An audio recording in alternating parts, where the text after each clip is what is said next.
여러분 안녕하십니까. 중국 문화 코드의 전가림입니다. 오늘 진행할 강의 내용은 제7강 미국 문화에 대한 문화 코드를 진행하도록 하겠습니다. 우선 본 강좌는 크로테르 라파이유의 컬처 코드 제10장, 11장, 12장의 내용입니다. 10장에서는 미국의 문화에 대한 코드에 대해서 설명을 하고 있고요. 11장은 미국 대통령에 대한 코드, 그리고 12장에서는 미국에 대한 미국인의 코드에 대해서 설명을 하고 있습니다. 본 장은 4가지 단계로 구성이 되어 있는데요. 3가지 파일로 나누어서 진행을 하도록 하겠습니다. 우선 첫 번째로 서방 세계의 미국 문화에 대한 코드에 대해서 알아보도록 하겠습니다. 2005년 6월 말에 미국의 퓨 리서치 센터라는 곳에서 여론조사를 한 바가 있습니다. 여론조사를 한 결과에 따르면 미국인에 대한 전반적인 호감도가 그다지 높지 않은 것으로 나왔습니다. 이 이유는 여러 가지로 설명할 수 있겠습니다. 우선 미국이 강대국이라는 특징도 있고요. 그리고 또 미국의 문화가 세계 각국에 주입됐다라는, 그리고 그것이 주입되는 것이 자발적인 주입보다는 강제적인 주입이라는 인식이 강하기 때문에 그렇다라고도 볼 수 있겠습니다.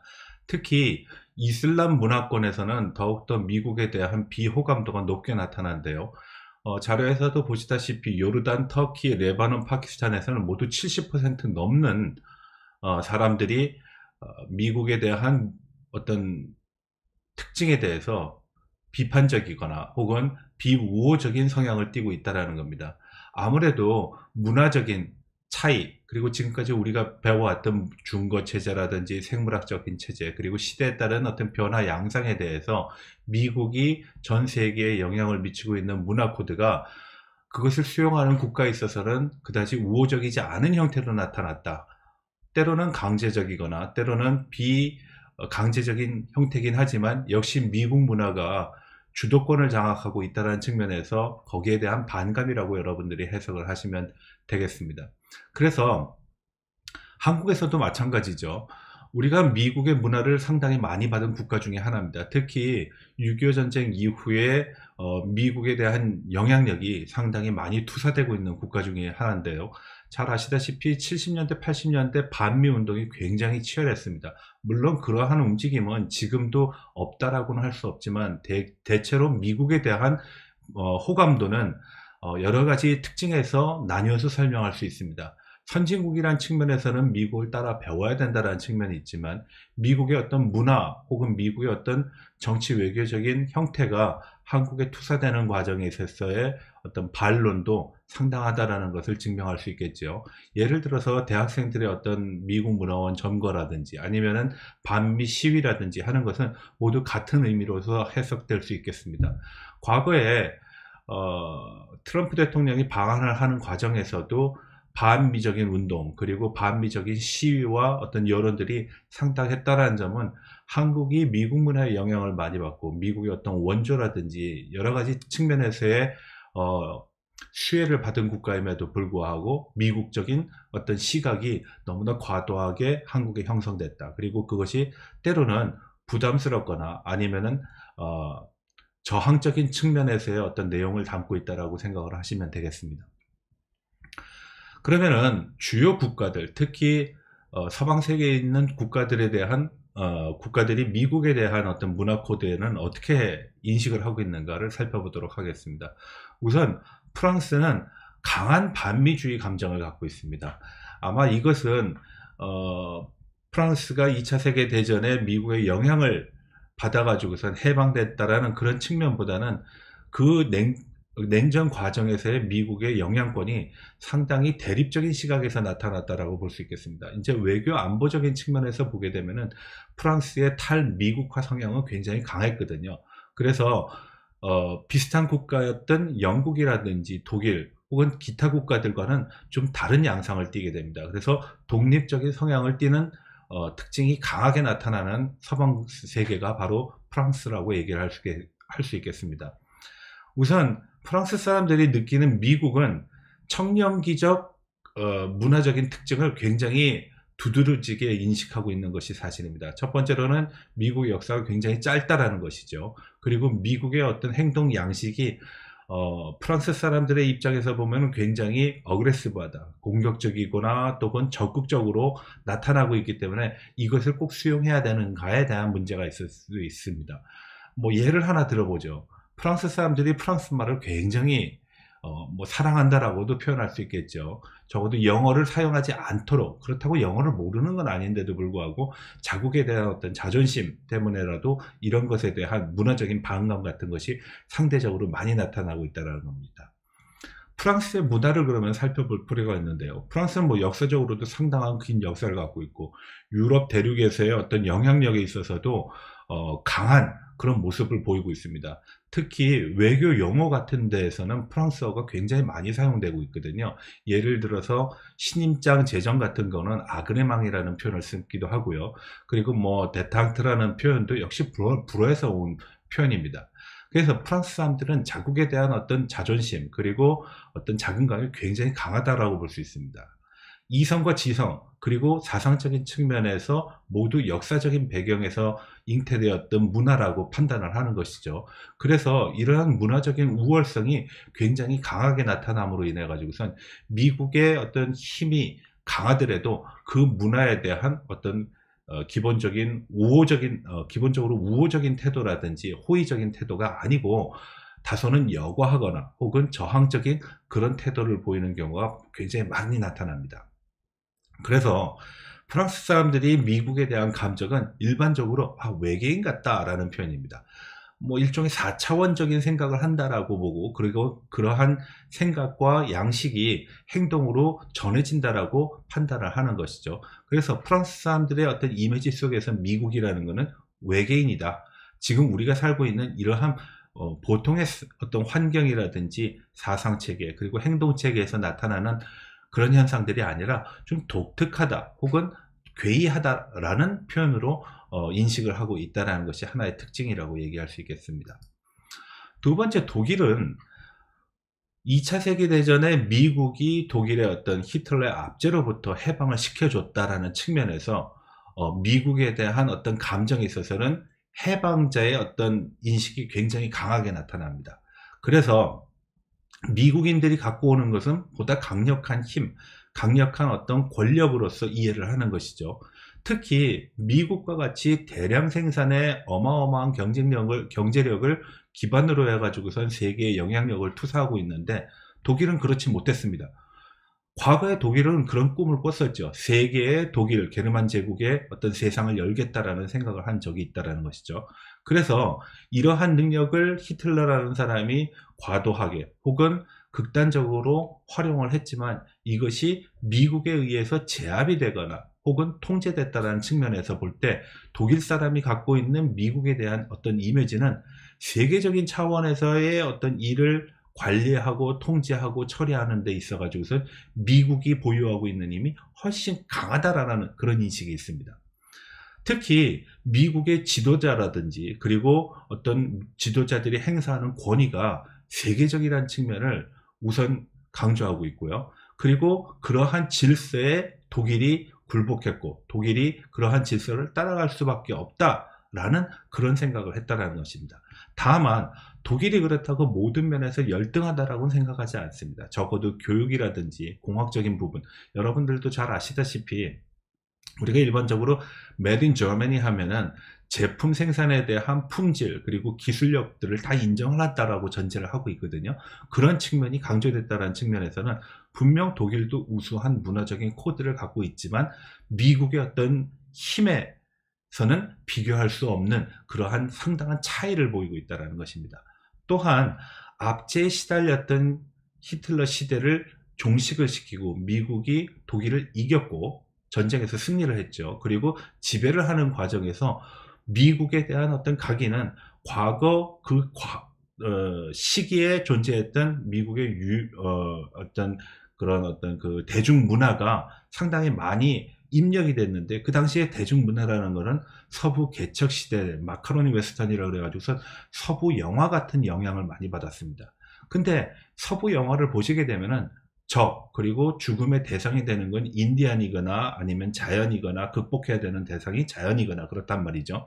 그래서 일반적으로 독일인들이 생각하는 미국의 문화라는 것은 그러한 대중적인 문화와 더불어서 어떤 경제력, 그리고 군사력, 외교력이 철저하게 독일의 투사가 됐고, 그런 과정에서 하나의 각인된 문화 코드로 남아 있는데, 그 중에 아주 대표적인 것이 이제 존 웨인이라는 영화 배우의 어떤 모습으로 인식이 됐다는 겁니다. 존 웨인은 서부 영화에 자주 등장하는 인물입니다. 그리고 항상 정의와 공정을 위해서 싸우는 인물이고요.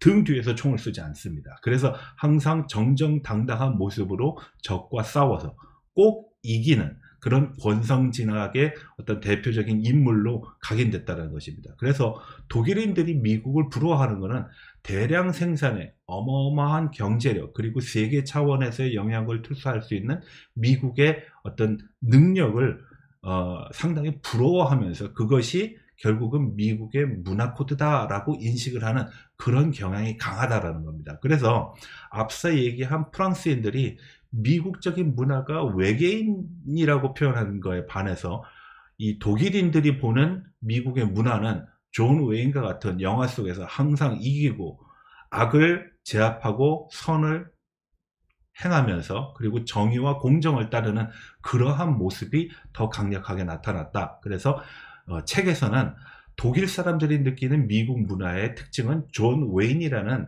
영화 배우의 어떤 캐릭터로서 강인이 됐다라고 얘기할 수 있겠습니다. 영국은 보다 좀 특이한 특징을 갖고 있습니다. 영국은 미국 문화의 원류라고 얘기할 수 있겠죠. 영국이 실어서 뛰쳐나온 사람들, 메이플라워라는 배를 타고 신대륙인 미국 대륙에 정착한 사람들이 지금의 미국인이다 보니까 영국 사람들이 느끼는 미국 문화에 대한 코드는 일반적으로 역사나 전통이라든지 어떤 문화적인 우월성을 영국 사람들이 갖고 있다라는 데서부터 시작을 합니다. 근데 영국이 위대하고 해가 지지 않는 대영 제국을 마련했음에도 불구하고 그것은 몰락을 했고 쇠락을 했다라는 것이죠. 반면에 미국은 영국이 실어서 갔던 상층 부분의 어떤 사람들이 아니라 일반 대중이라든지 중하층의 사람들이 옮겨간 것인데도 불구하고 영국보다 더 강한 힘, 더 강한 능력을 보이고 있다라는 측면에서 볼 때는 영국 사람들이 미국 사람들에게 느끼는 것은 강한 힘, 그리고 어떤 전통적이거나 역사적인 것이 아닌 다소는 보통 사람, 대중 일반, 그리고 혹은 천박하다라는 그런 문화가 혼재되어 있다는 겁니다. 그래서 미국인에 대한 어떤 특징은 영국에서 찾아볼 수 없는 전통과 역사, 그리고 사회적인 문화, 그렇지만 그 문화를 새롭게 그들이 가공했다. 그러나 그들이라는 미국 사람들은 결국은 영국으로부터 왔다라는 데서 영국 사람들은 굉장한 자부심을 느낀다라는 것이죠. 그래서 실제적인 상황에서도 그런 것이 면면에서 나타납니다. 영국 사람들이 영어를 하는 거와 미국 사람들이 영어를 하는 것은 똑같이 우리가 잉글리시라는 영어로 표현되지만 영국 사람들이 쓰는 어떤 억양이라든지 단어에서 상당한 우월적인 능력을 보유하고 있다는 겁니다. 미국 대학생들이 제2외국어로 가장 많이 선택하는 언어는 프랑스어거든요. 프랑스가 유럽의 중심에 있는 언어라고 판단을 했기 때문에 그러한 문화적인 동경이 있다라는 것입니다. 동시에 영국에 대해서도 문화적인 어떤 열등감 같은 것도 존재하고 있는 것이 사실입니다. 그래서 미국이 가지고 있는 성공과 열정, 그러한 것을 인정하면서도 한편으로는 미국이 갖고 있는 어떤 영국보다 못하다라는 어떤 문화적인 배경이 깔려 있었다라는 거죠. 미국은 어떤 사회적인 질서, 상하의 관계가 아닌 평등한 수평적인 관계를 강조하고 있고 격식도 별로 없죠. 그리고 귀족이라든지 왕권이라든지 하는 것도 없다라는 것입니다. 왜냐하면 그것이 싫어서 뛰쳐나간 사람들이다 보니까요. 그래서 철저히 절제된 어떤 전통을 계승하는 것을 영국이라 그러면은 그것을 타파한 것을 미국인이라고 보는 겁니다. 특히 영국이 싫어서 나왔던 사람들이 양적인 측면에서나 아니면은 어떤 파워 측면, 힘의 어떤 크기에 있어서도 영국을 압도했기 때문에 영국 사람들이 느끼는 미국의 어떤 문화 코드는 그러한 대량, 그리고 강력한 힘, 경제력, 군사력 같은 것들이 결국은 상당히 중요한 포인트로 영국인들의 머릿속에 각인이 되었다는 것입니다. 그래서 자료화면에도 나왔다시피 양적인 크기와 개념으로서 미국을 평가한다. 문화적이거나 전통적이거나 어떤 계급이라든지 격식, 질서 같은 데서는 영국이 훨씬 우월하다라는 걸 전제로 하고 있지만 현대사회에 들어서면서 경험했던 그런 바에 의하면 미국이 훨씬 강하다라는 인식을 갖고 있습니다. 두 번째로는 미국 사람들이 추구하는 것은 굉장히 풍부하고 풍요롭다라는 것이죠. 그래서 미국에서는 없는 어떤 하나의 문화가 영국에서는 계승될 수 없는 혹은 받아들일 수 없는 그런 특징이 있다는 겁니다. 예를 들어서 뭐 큰 집이라든지 큰 자동차라든지 그리고 커다란 어떤 뭐 가구라든지 이거 영국에서는 어떤 공간적인 혹은 전통적인 그런 특징에 의해 가지고선 그것이 수용되기가 힘든데도 불구하고 미국에서 쉽게 나타난다는 거죠. 아주 대표적인 걸로 자동차를 비교할 수 있습니다. 영국 자동차가 두 가지 특징을 갖고 있습니다. 아주 고급스럽거나 아니면은 자동차의 사이즈가 작거나 뭐 미니 같은 자동차가 있죠. 근데 미국 자동차는 굉장히 크고 뭐 기름을 많이 먹긴 하지만 기름에 대한 어떤 부담감들이 전혀 없다라는 거죠. 풍요함의 어떤 상징이라고 볼 수 있는 것입니다. 그래서 우리가 흔히 하는 얘기가 영국과 같은 어떤 전통과 어떤 역사, 그리고 미국과 같은 그 큰 자동차, 큰 저택 이런 것들이 하나의 부러움으로서 인식되고 있는 것도 그러한 어떤 배경에서 나온 것이라고 볼 수 있겠습니다. 그래서 부끄럽지는 않은데 미국의 풍요함이 다소는 부럽다라는 그런 측면이 영국인들에게 많이 작용하고 있다. 그렇지만 영국으로부터 뛰쳐나온 사람들이 만든 국가가 미국이다 보니까 미국과 영국 간에는 특별한 어떤 관계가 존재합니다. 서로가 비호감을 갖는 부분도 있지만 오히려 우호적인 측면도 적지 않다. 그래서 앞서 우리가 퓨어 리서치의 결과를 보게 되면은 영국 혹은 인도와 같은 대영 제국의 식민지라든지 영향권을 받았던 나라들은 대체적으로 미국에 대한 호감도가 그렇게 낮지 않습니다. 그래서 호주라든지 캐나다라든지 어떤 미국, 뭐 뉴질랜드, 영국 이런 나라, 이런 대영 제국의 국가들은 대영 제국의 식민지였던 국가들이나 대영 제국과 관련된 국가들은 미국에 대해서 일종의 동질감 같은 것을 느끼는 것도 사실입니다. 그래서 영국 사람들이 보는 미국 문화의 특징은 좀 다소는 다르다. 우리가 그러면은 아시아권이라든지 다른 제3세계권에서 한번 살펴보도록 하겠습니다.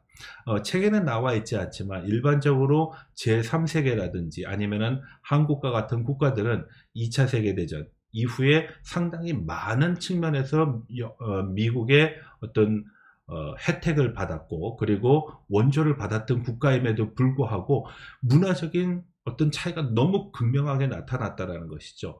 하나 예를 들어 보겠습니다. 한국에서 이제 한국 사람들이 6.25가 끝난다. 먹을 것이 없다. 쌀이 없어서 밥을 못 먹겠다라고 얘기했을 때 미국 사람은 왜 쌀을 먹지? 밀가루로 빵을 먹지? 하는 식의 표현을 했다라는 것입니다. 문화적인 상위성을 용납하지 않아요. 그러니까 미국적인 것이 세계적인 것이라는 측면으로서 접근한다는 것이죠. 미국 사람이 한국을 도와주거나 미국 사람이 한국을 일으켜줄 때 한국적인 어떤 문화적인 코드와 배경 그리고 역사적인 배경은 그다지 고려 대상이 되지 않고 미국 중심적으로 판단을 한다는 것이 가장 큰 문화적인 차이라고 볼 수 있겠습니다. 그래서 1부는 여기서 마치도록 하고요. 두 번째 단원에서 미국 문화가 가지고 있는 특징에 대해서 다시 설명을 하도록 하겠습니다.